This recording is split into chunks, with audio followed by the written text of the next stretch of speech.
جماعت سے مراد مدارس اور مکاتب کے اساتذہ اور مسجدوں کے علماء یا تاجر پیشہ حضرات، تجارت کرنے والے لوگ اور تبلیغی جماعت سے وابستہ ذمہ دار حضرات، یہ مختلف حیثیتوں کے اور مختلف میدانوں کے لوگ ہیں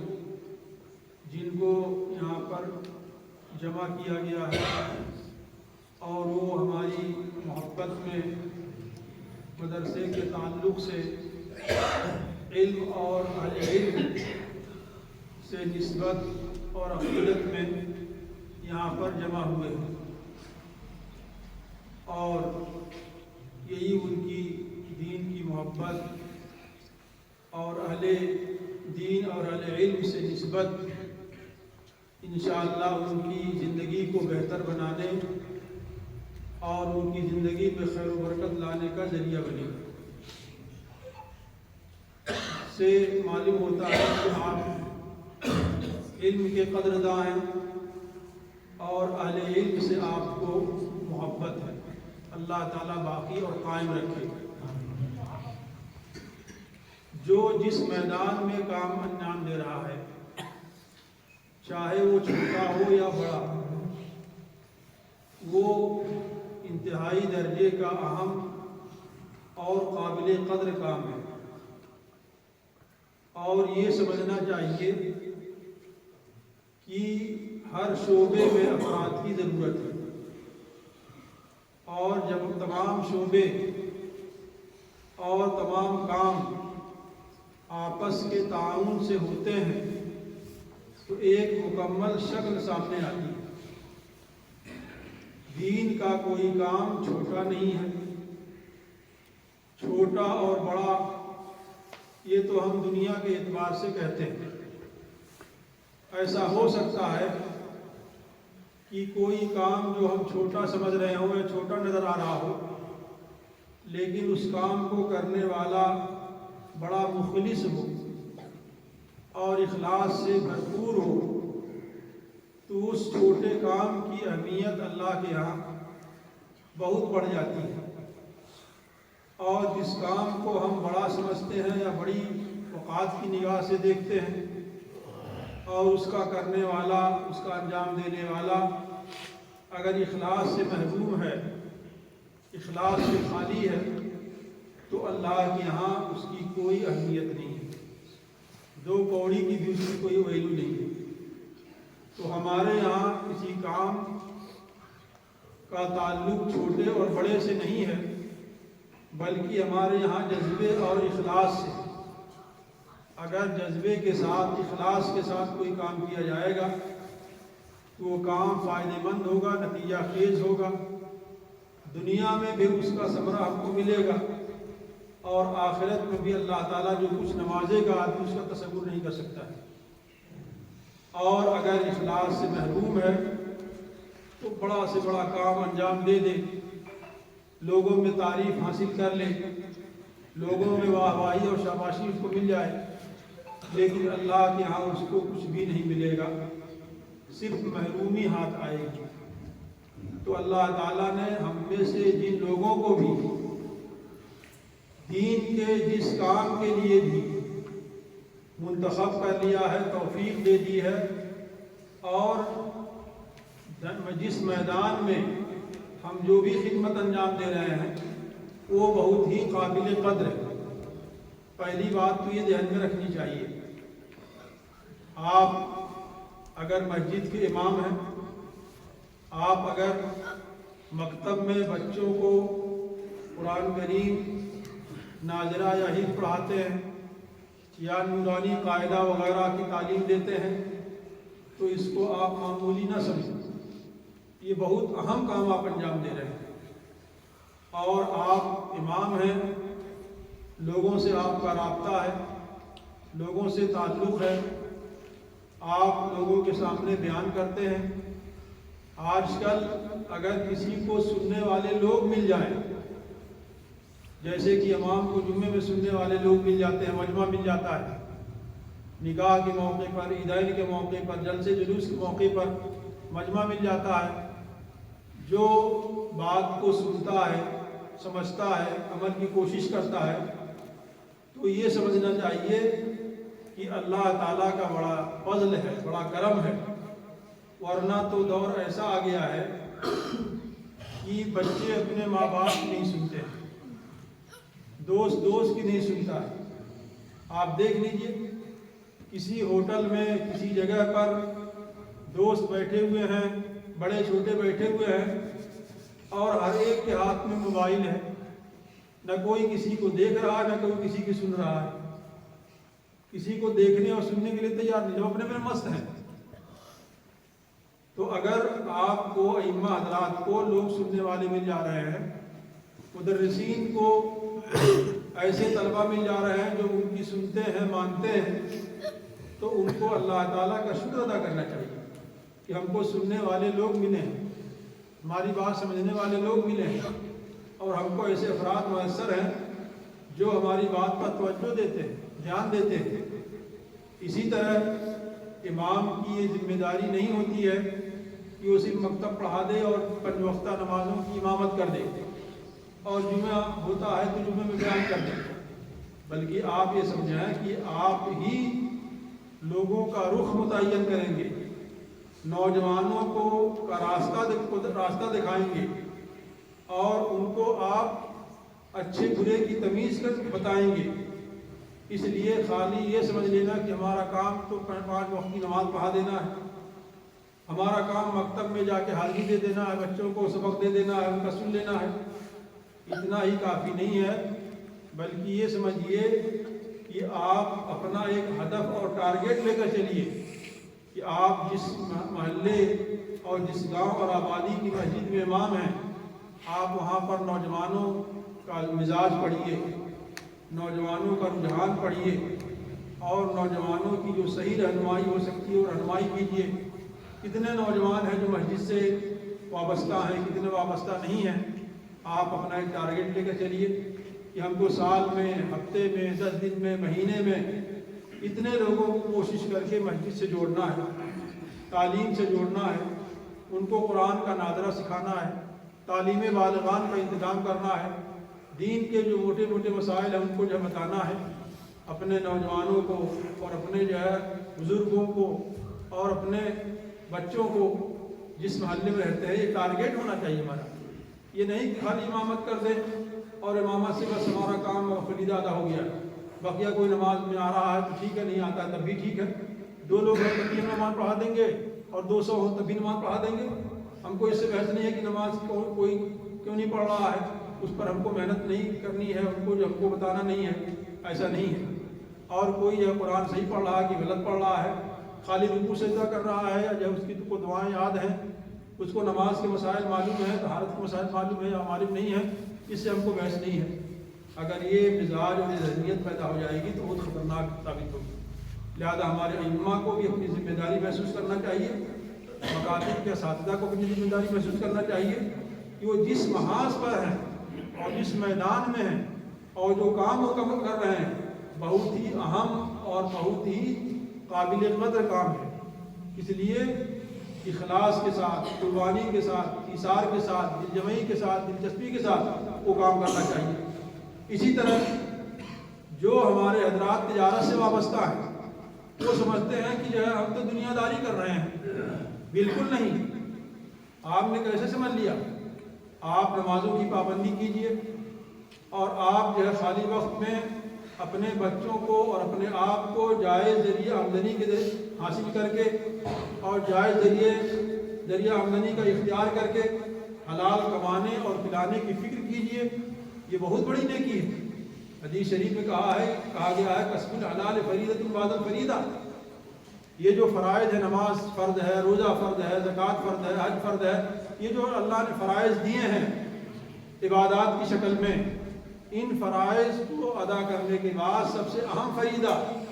یہ ہے کہ آدمی حلال کمانے کی فکر کرے، حلال کھائے،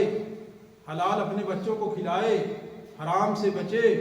حرام سے اپنے بچوں کو بچائے، ان کے جہد کی ضروریات پورا کرنے کے لیے اپنی ضروریات کی تکمیل کے لیے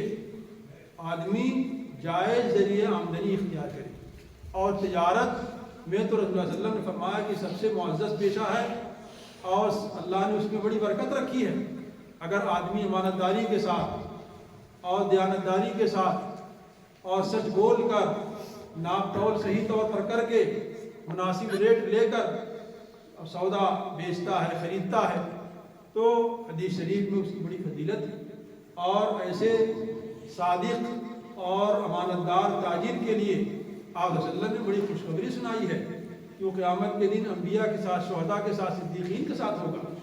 تو ہم یہ نہ سمجھے کہ ہم تو دنیا داری کر رہے ہیں, دکان پہ بیٹھے دنیا کما رہے ہیں. اگر آپ نے جائز نیت سے اور جو تجارت کے شرعی اصول ہیں ان کو سامنے رکھ کر تجارت کی دنیا دکان پر بیٹھے رہے اور تجارت کے لیے ادھر ادھر آپ نے جو سفر کیا ہے ایک ایک قدم پر آپ کو نیکی لکھی جائے گی اور آپ کا دکان پر بیٹھنا یہ باعث ثواب ہوگا. اور جب آدمی پہلے سے ذہن بنا لے گا کہ ہم دنیا داری کر رہے ہیں تو کچھ نہیں ہوگا. آپ ذریعہ آمدنی کا اختیار کیجئے جائز اور اس سے نیت رکھیے کہ ہم جو ہے خود اس کو استعمال کریں گے, اپنے بچوں کو جو ہے جائز استعمال کرائیں گے اور اپنے مسجد میں مدرسے میں مدرس کو اساتذہ کو علماء کو اور رشتہ داروں کو اور دوستوں کو ہماری جتنی حیثیت ہے جتنی وسعت ہے جتنی آمدنی ہے اس لحاظ سے ہم جو ہے اپنی آمدنی کا ایک حصہ اپنے دوستوں کے لیے اور ایک حصہ مدرسے کے لیے ایک حصہ فلاح کے لیے خرچ کریں گے. اس طرح کی نیت ہوگی تو اللہ تعالیٰ برکت سے نوازے گا. اور ہمیں ہمارے ایسے بہت سے شاگرد ملے جو پڑھنے کے بعد اچھی صلاحیت تھی لیکن پڑھنے کے بعد انہوں نے مدرسے کو نہیں اختیار کیا, تجارت کو اختیار کیا. ان کا بیان یہ ہے کہ ہم نے اپنی آمدنی کا اپنے نفع کا حصہ کر رکھا ہے. میں اپنی آمدنی کا 1% اپنے استادوں پر خرچ کروں گا. مثلا جن استادوں سے ہم نے شروع سے لے کے آخر تک پڑھا ہے, ایک مہینہ جس استاد کی خدمت کروں گا کہ اس مہینہ جس استاد کو ہدیہ بھیجوں گا. یہ انہوں نے اپنا بنا رکھا ٹارگیٹ. اپنے دوستوں میں جو ضرورت مند ہوں گے ان کو ہدیہ دوں گا. اور مدرسے جس مدرسے میں ہم نے پڑھا ہے وہاں پر میں اپنی آمدنی کا حصہ دوں گا. اس طرح اگر آدمی اپنی آمدنی کے اور نفع کے حصے متعین کر دے کہ ہم کو جو ہے اس میں سے 4 حصے کرنے ہیں 5 حصے کرنے ہیں نفع کے, اور ایک تجارت میں لگانا ہے, ایک گھر پر لگانا ہے, ایک جو ہے اپنے مدرسے اور مسجد میں خرچ کرنا ہے, ایک فلاں جگہ خرچ کرنا ہے, تو آپ دیکھیں گے کہ اللہ تعالیٰ بہت برکت دے گا. ایک محاذ وہ ہے آج جب کہ حرام بہت عام ہو رہا ہے, سود ہے, بیاج ہے, رشوت ہے, ناپ تول کی کمی ہے, گڑبڑی ہے اور ناجائز ذریعہ آمدنی کی جو ہے ایسی زیادہ ایسا رواج ہو گیا ہے کہ آدمی کے لیے سود سے بچنا, رشوت سے بچنا, غلط چیزوں سے بچنا بڑا مشکل ہو گیا ہے. اور وہ دور سامنے آ گیا ہے کہ آپ صلی اللہ علیہ وسلم نے فرمایا کہ اگر آدمی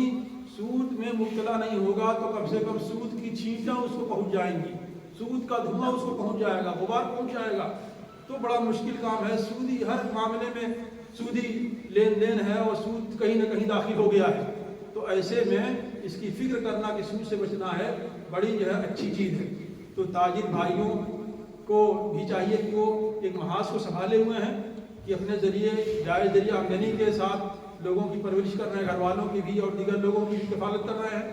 ایسے ہی جو حضرات کسی بھی تنظیم اور تحریک اور جماعت سے وابستہ ہیں, خاص طور سے تبلیغی جماعت سے وابستہ لوگ ہیں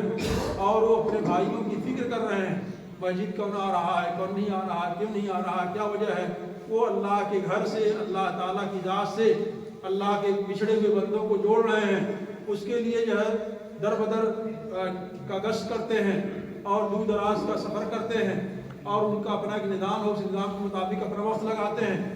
اور ایک وقت اپنے گھر والوں کے لیے, تجارت کے لیے, اپنی کمائی کے لیے لگاتے ہیں اور اپنے جو ہے ایام اور اپنی ترتیب کے لحاظ سے کچھ وقت اللہ کے راستے میں تبلیغ اور دین کی دعوت کے لیے لگاتے ہیں. تو ایک محاذ کو سنبھالی ہوئی. میرے کہنے کا مقصد یہ ہے کہ ایک ایک محاذ کو ہر ایک نے سنبھال رکھا ہے اور جب تمام لوگوں کا رابطہ آپس میں ملے گا اور آپس میں سب ملیں گے ایک دوسرے سے, ایک دوسرے کو تعاون پہنچائیں گے, ایک دوسرے کو کی اہمیت کو سمجھیں گے, تب جا کے شکل مکمل ہوگی. اور ہر آدمی الگ الگ بٹا ہوا ہے. تبلیغی جماعت والے اگر یہ سمجھ رہے ہیں کہ دین کی خدمت تنہا میں ہی انجام دے رہا ہوں